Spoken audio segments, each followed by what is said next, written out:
Bonjour, je m'appelle Thibaut Evangelista, je suis consultant en investissement au Brésil. Je travaille pour la société Brasil Partner, qui est implantée à Fortaleza depuis 2006. Notre mission est d'accompagner les expatriés et les investisseurs dans leur démarche au Brésil. Alors dans une petite série de vidéos, je vais vous présenter le pourquoi et le comment de l'investissement au Brésil. Première question, pourquoi le Brésil? Face à la conjoncture française européenne plutôt morose, vous vous êtes certainement déjà demandé où investir votre patrimoine afin d'améliorer le rendement de votre capital. Vous avez bénéficié des conditions favorables de l'économie française et avez vu votre patrimoine se valoriser jusqu'au début des années 2000. Aujourd'hui, d'autres pays vivent ce boom. Il serait donc intéressant d'en profiter. Les crises financières et économiques de 2007 et 2008, ainsi que les politiques actuelles qui visent à taxer de plus en plus vos revenus et votre patrimoine, sont un véritable frein à l'investissement. Nous nous sommes donc intéressés aux pays qui profitent de la situation économique mondiale et en tirent bénéfice. Parmi ces pays, les BRICS. Les BRICS sont les pays les plus sécurisants pour l'investisseur. Les BRICS sont le Brésil, la Russie, l'Inde, la Chine et depuis 2009 ont été rejoints par l'Afrique du Sud. Nous nous sommes spécialisés sur le Brésil, qui est la deuxième économie du BRICS, et ceci pour plusieurs raisons. Revenons tout d'abord aux fondamentaux. Le Brésil est un pays continent, c'est le géant de l'Amérique latine. Il s'étend sur plus de 8,5 millions de kilomètres carrés, soit 17 fois la superficie de la France. Il possède du nord au sud plus de 7500 km de côte. Il a une population d'environ 200 millions d'habitants, en augmentation d'1,5 million d'habitants chaque année. L'âge moyen est inférieur à 30 ans, le peuple brésilien est jeune et dynamique. Le Brésil est le plus grand pays lusophone du monde, on y parle donc logiquement le portugais. La monnaie nationale est le réal. 1 euro équivaut en ce début 2013 à environ 2,50 réals. Le Brésil est un pays avec d'innombrables ressources. 44% de la superficie est recouverte par la forêt amazonienne. Le Brésil occupe une position majeure dans l'exportation agricole et animale mondiale. C'est le principal fournisseur de ressources naturelles pour les autres pays. Les différences de climat, tropical au nord et tempéré au sud, permettent aussi d'avoir une agriculture diversifiée ainsi que 2 récoltes par an. Le Brésil est aussi un pays pétrolier qui n'exploite actuellement qu'à 30% son pétrole, laissant une belle marge pour l'avenir. Le Brésil représente aussi 34% de la production mondiale de bioéthanol. Le pays exploite actuellement plus de 60 types de minerais. Les réserves en minerais de fer sont estimées à plus de 50 milliards de tonnes, de quoi répondre à la demande mondiale de fer pour les 400 prochaines années. Concernant les productions de denrées alimentaires et animales, le Brésil est le premier producteur mondial de café, de canne à sucre, de jus d'orange, de poulet et de bœuf, le deuxième producteur mondial de soja, de fer et de tabac, le troisième producteur de fruits et de maïs, le quatrième producteur mondial de bananes et de porc, et il occupe le 5e rang mondial dans la production de caoutchouc et de coton, et j'en passe. Quand on investit dans un pays, le contexte politique a son importance. Après plusieurs années noires sous la dictature, de grands leaders ont émergé avec une politique forte et des mesures phares. En premier lieu avec le président Lula da Silva, qu'on appelle ici plus communément Lula. Il a su fédérer et redresser le pays entre 2003 et 2011. Aujourd'hui, la présidente Dilma Rousseff poursuit la politique menée par son prédécesseur. Depuis Lula, la politique n'est ni marquée à gauche, ni marquée à droite. C'est une politique centriste. Elle vise d'un côté à valoriser les efforts des entrepreneurs avec notamment un système de taxation peu pénalisant. D'un autre côté, la politique menée par le biais de mesures sociales a fait reculer la pauvreté et a créé l'émergence d'une classe moyenne. Cette politique vise à réduire les disparités entre les riches et les pauvres.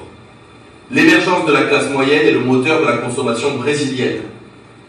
La politique peut être qualifiée de libérale, conservatrice et protectionniste, qui, par son système de taxation lourd à l'importation, incite les entreprises à produire sur place, et ceci fonctionne.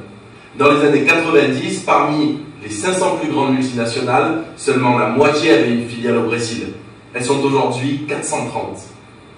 Parmi les mesures phares du gouvernement Lula, on retiendra le programme Minha Casa Minha Vida, qui a permis dès sa création de faire sortir 10% de la population du pays de la pauvreté à travers d'investissements dans la construction de logements pour les classes les plus pauvres, ainsi que le PAC, Programme accéléré de croissance, mis en œuvre en 2007, qui a permis de développer les infrastructures ainsi que le secteur de l'habitat où le pays connaît un véritable déficit. À partir de 2012, 10 millions de Brésiliens vont accéder chaque année à la classe moyenne, soit 5% de la population. Le Brésil, considéré d'abord comme un pays pauvre, puis comme un pays en voie de développement, est aujourd'hui un pays riche. Il se place au 6e rang mondial devant le Royaume-Uni depuis 2011 et devrait très prochainement dépasser la France, devenant ainsi la 5e puissance économique mondiale. La classe moyenne est le poumon économique du pays. Elle représente 57% de la population. Elle atteignait tout juste 38% il y a une décennie. Le revenu nominal moyen a augmenté de 110% en 10 ans. En 2012, le pays connaît la plus forte hausse des salaires au monde avec 2,4%. Le Brésil, c'est avant tout un marché intérieur gigantesque, classé 8e plus grand marché mondial. C'est le 3e plus grand marché alimentaire au monde, le 5e marché d'ordinateurs, de téléphones portables et de véhicules motorisés. Le pays affiche un taux de chômage très faible, de l'ordre de 5%. On considère qu'il s'agit d'une période de plein emploi. Alors intéressons-nous tout d'abord aux relations qu'entretient le Brésil avec ses partenaires sud-américains. Le marché commun du Sud, couramment appelé Mercosur, est une communauté économique qui regroupe plusieurs pays d'Amérique latine. Le Brésil, l'Argentine, le Paraguay, l'Uruguay et le Venezuela. Le Brésil est l'acteur économique principal de l'Amérique latine et occupe une place centrale dans les échanges. Il joue le rôle de carrefour et tire largement avantage de ces accords. Par ailleurs, il stimule la croissance de ses voisins. Le Brésil représente actuellement la moitié de l'économie du continent sud-américain. Toujours au niveau des relations internationales, le Brésil a une politique neutre. Il n'est jamais rencontré en conflit avec aucun autre pays. Il défend les accords internationaux et incite à la paix et au progrès entre les nations. Au travers de ses leaders politiques, le pays a une image très favorable sur la scène internationale. Au sujet du commerce extérieur, le Brésil a renforcé ses partenariats avec les pays du BRICS, qui sont les relais de croissance actuels grâce à leur marché interne et leurs besoins grandissants en matières premières. À eux tous, les pays du BRICS représentent 40% de la population mondiale. Depuis 2009, la Chine est devenue le premier partenaire commercial du Brésil. Le Brésil va se retrouver sous les projecteurs. Rio est la ville d'Amérique latine la plus visitée. Le pays reçoit chaque année 5 millions de touristes étrangers. La stabilité du pays, encore toute récente, laisse à penser que le tourisme va se développer fortement dans les années à venir. Différents événements sportifs vont éclairer le Brésil. Le pays reçoit cette année la Coupe des Confédérations de football. En 2014, la Coupe du monde de football. En 2015, la Copa América. Et en 2016, les Jeux Olympiques. Alors pourquoi le Brésil? Un grand nombre d'indicateurs économiques et de rapports d'organismes financiers laissent entrevoir une croissance importante et durable sur du long terme. La croissance est stable depuis 2000, malgré une légère accalmie en 2012.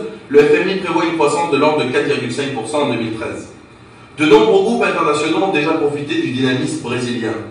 Parmi les groupes français, L'Oréal, Peugeot, Renault, mais aussi Casino qui réalise, au travers de sa filiale Pão de Açúcar, 48% de son chiffre d'affaires au Brésil.